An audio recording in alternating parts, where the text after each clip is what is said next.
ನಾಯಿ ನರಿ ಹಂದಿಗಳು ಬದುಕ್ತಾ ಇರ್ತಕ್ಕಂಥ ಜೀವನವನ್ನ ಇವತ್ತು ನೈಜ ಅಲೆಮಾರಿ ಸಮುದಾಯಗಳು ಬದುಕ್ತಾ ಇದಾವೆ ಸರ್. ಕಾಂಗ್ರೆಸ್ ಪಕ್ಷಕ್ಕೆ ಮತ ನೀಡಿ ಅಂತ ಲಬ್ಬ ಒಯ್ಕೊಂಡಿದ್ವಿ ಸರ್. ನಿಮಗೋಸ್ಕರ ಜೀವ ಕೊಡೋಕೆ ರೆಡಿ ಆಗಿದ್ವಿ. ಅಲೆಮಾರಿಗಳು ಇವತ್ತು ಬೀದಿ ಪಾಲಾಗಿದ್ವಿ. ಯಾಕ್ರಿ ಸರ್ವೆ ಮಾಡಿಸಿದ್ರಿ ನೀವು? ಹಂಗಾರೆ ಏನ್ ನೈತಿಕತೆ ಇದೆ ಸಾಮಾಜಿಕ ನಾಯಕರು ಅಂತ ಹೇಳ್ಕೊಳ್ಳೋಕೆ? ಅಲೆಮಾರಿಗಳ ವಿಷಯ ಕೊಟ್ಬಿಟ್ರಿ, ನಾವು ಸತ್ತೋಗ್ಬಿಡ್ತೀವಿ, ನಮ್ಗೆ ಬೇಕಾಗಿಲ್ಲ. ಸಾಮಾಜಿಕ ನಾಯಕರು ಸಿದ್ದರಾಮಯ್ಯವರು ಇವತ್ತಿಗೆ ಕೊನೆಗೊಳ್ತಾರೆ ಅಂತೇಳಿ ನಾವು ಬಹಳ ಬೇಸರದಿಂದ ಹೇಳ್ಬೇಕಾಗ್ತದೆ. ನಮ್ಮ ಉಸಿರನ್ನ ನಿಮ್ಗೆ ತಟ್ಟದೆ ಬೀಳಲ್ಲ. ತಮ್ಮ ಜಾತಿಗಳ ಪರವಾಗಿ ವಾದ ಮಾಡಿದ್ರೆ ಹೊರತಾಗಿ ಅಲೆಮಾರಿಗಳ ಪರವಾಗಿ ಮಾತಾಡಲಿಲ್ಲ ಸರ್ ಯಾರು. ಒಂದು ಪ್ರತ್ಯೇಕವಾದ ಮೀಸಲಾತಿ ಕೊಡ್ಲಿಕ್ಕೆ ನಾವು ವಿಷಯ ಕೊಡ್ಲಿಕ್ಕೆ ತಯಾರಾಗಿದ್ದೇವೆ. ನಾವು ಸಾಯೋದಕ್ಕೆ ರೆಡಿ ಆಗಿದ್ದೇವೆ. ನಾವು ಅಲೆಮಾರಿಗಳು ಯಾವುದಕ್ಕೂ ಬೆದರಲ್ಲ, ಎದುರಲ್ಲ. ಕೊಟ್ಟರೆ ವಿಷಯ ಕೊಡಿ, ಇಲ್ಲ ಮೀಸಲಾತಿ ಪ್ರತ್ಯೇಕವಾಗಿ 1% ಕೊಡಿ. ಮಾಂತೇಶ್ ಅಂಕಲ್ ಅಂತೇಳಿ ನಾವು ರಾಯಚೂರು ಜಿಲ್ಲೆಯಿಂದ ಬಂದಿದ್ದೀವಿ. 49 ಅಲೆಮಾರಿ ಸಮುದಾಯಗಳ ಒಳ ಮೀಸಲಾತಿ ಹೋರಾಟಗಾರರು. ನಿನ್ನೆ ಒಳ ಮೀಸಲಾತಿಯ ಜಾರಿಯಲ್ಲಿ ಅಲೆಮಾರಿಗಳಿಗೆ ಮರಣ ಶಾಸನ ಬರೆದಿರ್ತಕ್ಕಂಥ ಸರ್ಕಾರಕ್ಕೆ ನಾವು ಭಾಳ ತೀವ್ರತೆಯಿಂದ ನಾವು ಖಂಡನೆ ಮಾಡ್ತೀವಿ. ಯಾಕಂದರೆ ಇವತ್ತಿಗೂ ಕೂಡ ನಾಯಿ ನರಿ ಹಂದಿಗಳು ಬದುಕ್ತಾ ಇರ್ತಕ್ಕಂಥ ಜೀವನವನ್ನು ಇವತ್ತು ನೈಜ ಅಲೆಮಾರಿ ಸಮುದಾಯಗಳು ಬದುಕ್ತಾ ಇದ್ದಾವೆ ಸರ್. ಸಾಮಾಜಿಕ ಅಧಿಕಾರರು ಅಂತೇಳಿ ಅದಕ್ಕೆ ಹೇಳ್ಕೊಂಡು ಡಂಬಾಚಾರ ಅಧಿಕಾರ ಆಗಿರ್ತಕ್ಕಂಥ ಸಿದ್ದರಾಮಯ್ಯನವರೇ, ದಯಮಾಡಿ ನಾವು ನಿಮ್ಮನ್ನು ದೇವರ ರೀತಿಯಲ್ಲಿ ಪೂಜೆ ಮಾಡಿಕೊಂಡು ನಿಮಗೋಸ್ಕರ ನೀವು ಕಾಲಿಗೆ ಚಕ್ರ ಕಟ್ಕೊಂಡು ಇಡೀ ರಾಜ್ಯಾದ್ಯಂತ ನಮ್ಮ ಅಲೆಮಾರಿ ಕೇರಿಗಳಿಗೆ ಭೇಟಿ ನೀಡಿ ಕಾಂಗ್ರೆಸ್ ಪಕ್ಷಕ್ಕೆ ಮತ ನೀಡಿ ಅಂತ ಲಬ್ಬ ಒಯ್ಕೊಂಡಿದ್ವಿ ಸರ್. ನಿಮಗೋಸ್ಕರ ನಾವು ಜೀವ ಕೊಡೋಕ್ಕೆ ರೆಡಿ ಆಗಿದ್ವಿ. ಆ ಸಮುದಾಯದಲ್ಲಿ ಇವತ್ತು ನಮ್ಮ ಅಲೆಮಾರಿ ಸಮುದಾಯಗಳನ್ನು ನಿರ್ಲಕ್ಷ್ಯ ಮಾಡಿ ಏನು ಬಹುದೊಡ್ಡ ಸಮುದಾಯಗಳಾಗಿರ್ತಕ್ಕಂಥ ಸ್ಪರ್ಶ ಸಮುದಾಯಗಳ ಜೊತೆಯಲ್ಲಿ ಇವತ್ತು ಏನ್ರಿ ಇವತ್ತು ಅಲೆಮಾರಿ ಸಮುದಾಯಗಳೆಲ್ಲ ಇವತ್ತು ನಮ್ಮ ಬೋವಿ, ಲಂಬಾಣಿ, ಬಂಜಾರ ಮತ್ತು ಕೊರ್ಮಕೋರ್ಚ ಸಮುದಾಯ ಜೊತೆಯಲ್ಲಿ ಫೈಟ್ ಮಾಡೋದಕ್ಕೆ ಬಲಿಷ್ಠವಾಗಿರ್ತಕ್ಕಂಥ ಮಾದಿಗ ಸಮುದಾಯ ಮತ್ತು ಒರಿಯ ಸಮುದಾಯನೇ ಭಯಪಟ್ಟು ಹಿಂದೆ ಸೇರಿಕೊಂಡು ಅವ್ರಿಗೆ ಒಳ ಮೀಸಲಾತಿ ಸಪ್ರೇಟ್ ಆದಂಥ ಪಾಲ್ ಬೇಕಂತೇಳಿ ಹೋರಾಡ್ತಾ ಇದ್ದಾರೆ.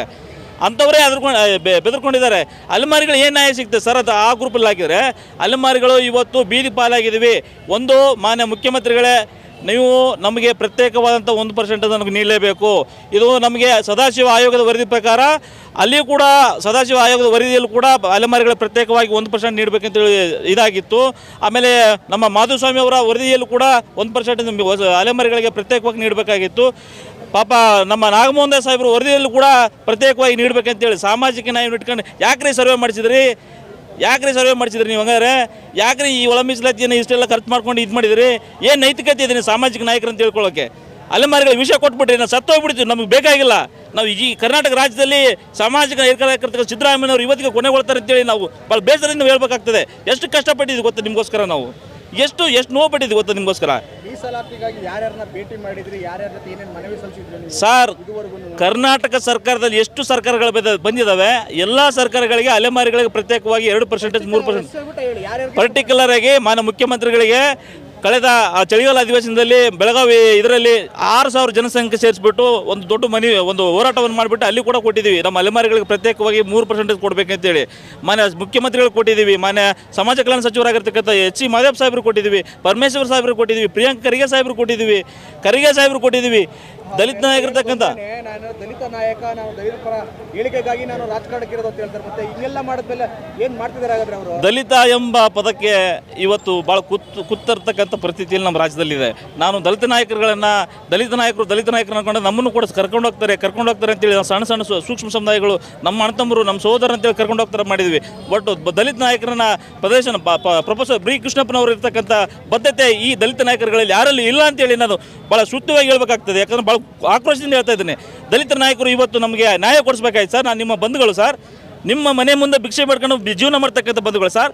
ನಿಮ್ಮ ಮನೆಯಲ್ಲಿ ಕಸ ಬೆಳೆದುಕೊಂಡು ನೀವು ಕೊಟ್ಟಿರ್ತಕ್ಕಂಥ ಒಂದು ರೂಪಾಯಿ 2 ರೂಪಾಯಿನ ಊಟವನ್ನು ತಿಂದ್ಕೊಂಡು ಬದುಕ್ತಕ್ಕಂಥ ಈ ಸಮುದಾಯಗಳು ಸರ್. ನಾವು ಇವತ್ತು ಕೂಡ ಬೀದಿಯಲ್ಲಿ ನೀವು ಬಜಾರಲ್ಲಿ ಭಿಕ್ಷೆ ಬೆಳ್ಕೊಂಡು ಸಣ್ಣ ಮಕ್ಕಳನ್ನ ಎತ್ಕೊಂಡು ಇದು ಮಾಡ್ತಾ ಇದ್ವಿ.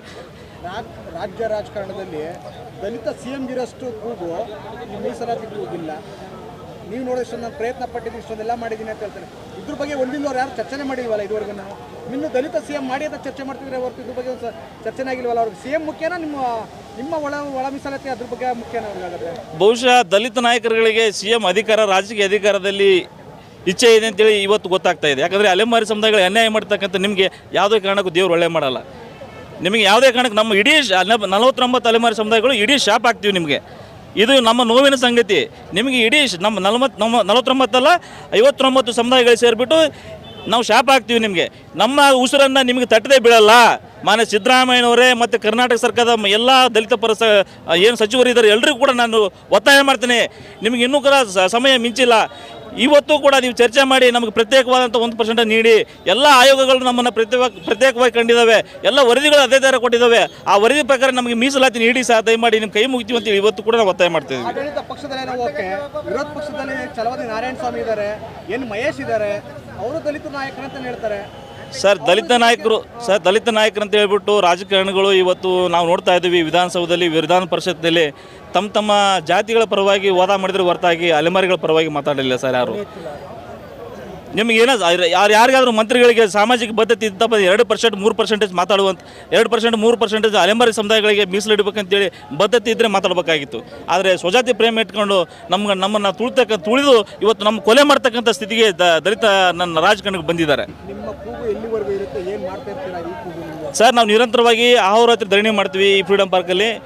ಇವತ್ತು ನಾಳೆ ಸುಮಾರು 5,000 to 6,000 ಜನಸಂಖ್ಯೆ ಸೇರ್ತೀವಿ ಇಲ್ಲಿ. ನೀವು ಏನಾದರೂ ಇವತ್ತು ನಾಳೆ ಒಳಗಡೆ ನಮಗೇನಾದರೂ ಒಂದು ಪ್ರತ್ಯೇಕವಾದಂಥ ಮೀಸಲಾತಿ ಕೊಡಲಿಕ್ಕೆ ನಾವು ವಿಷ ಕೊಡಲಿಕ್ಕೆ ತಯಾರಾಗಿದ್ದೇವೆ, ನಾವು ಸಾಯೋದಕ್ಕೆ ರೆಡಿಯಾಗಿದ್ದೇವೆ. ಇಲ್ಲಿವರೆಗೂ ನಮಗೆ ಒಂದು 10 ಲಕ್ಷ ರೂಪಾಯಿ ಲೋನ್ ಕೂಡ ತೊಗೊಂಡಿಲ್ಲ ಸರ್. ನಮ್ಮ ಮಕ್ಕಳು ಒಂದು KS IAS ಆಫೀಸರ್ ಆಗಿಲ್ಲ ಸರ್. ಅವರು ಒಂದು ಬಾರಿ ಸೋಲ್ನಿನಾರೆ ವಿಷ ಕುಡಿಯಲ್ಲ ರಾಜಕಾರಣಿಗಳು. ನೀವು ಮೀಸಲಾತಿಗೋಸ್ಕರ ವಿಷ ಕುಡಿತೀರಿ? ಖಂಡಿತವಾಗಿ ಕುಡಿತೀವಿ. ನಾವು ಅಲೆಮಾರಿಗಳು ಯಾವುದಕ್ಕೂ ಹೆದರಲ್ಲ. ನಮಗೆ ಭಯ ಅಂಬುದು ಯಾವುದು ಗೊತ್ತಿಲ್ಲ. ನಮ್ಮ ಜೀವನದಲ್ಲಿ ನಮ್ಗೆ ಯಾರು ಭಯ ಅಂತ ಗೊತ್ತಿಲ್ಲ. ನಾವು ಗೌರವಯುತವಾಗಿ ಎಲ್ಲರೂ ನಮಸ್ಕಾರ ಮಾಡ್ತೀವಿ, ಇದು ಮಾಡ್ತೀವಿ. ನಮಗೇನಾದರೂ ಅಪಮಾನ ಮಾಡಿದರೆ, ನಮಗೇನು ಅಪಮಾನ ಆದರೆ ನಾವು ಸೂಸೈಡ್ ಮಾಡ್ತಕ್ಕಂಥ ವ್ಯಕ್ತಿಗಳಲ್ಲ. ಆದರೆ ಅನ್ಯಾಯ ಆಗ್ತಾ ಇದೆ, ಇದು ಕಗ್ಗೊಲೆ. ಇದು ನಮ್ಮ ಅಲೆಮಾರಿ ಸಮುದಾಯಗಳನ್ನು ಕಗ್ಗೊಲೆ ಮಾಡಿರ್ತಕ್ಕಂಥದ್ದು. ಇದು ಅಲೆಮಾರಿ ಸಮುದಾಯಗಳು ಕಗ್ಗೊಲೆ ಮಾಡಿರ್ತಕ್ಕಂಥ ನಿಮ್ಮ ಮುಂದೆ ನಾವು ವಿಷ ಕೂಡ ಸಾಯ್ತೀವಿ. ನಾವು ಕೊಟ್ಟರೆ ವಿಷ ಕೊಡಿ, ಇಲ್ಲ ಮೀಸಲಾತಿ ಪ್ರತ್ಯೇಕವಾಗಿ 1% ಕೊಡಿ. ಕೊಟ್ಟರೆ ವಿಷ ಕೊಡಿ, ಇಲ್ಲ ಪ್ರತ್ಯೇಕವಾಗಿ ನಮಗೆ ಮೀಸಲಾತಿನ ಕೊಡಿ. ಹೆಚ್ಚಿನ ವಿಡಿಯೋಗಳಿಗೆ ಪ್ರತಿಧ್ವನಿ ಯೂಟ್ಯೂಬ್ ಚಾನೆಲ್ ಸಬ್ಸ್ಕ್ರೈಬ್ ಮಾಡಿ, ಬೆಲ್ ಐಕಾನ್ ಕ್ಲಿಕ್ ಮಾಡಿ.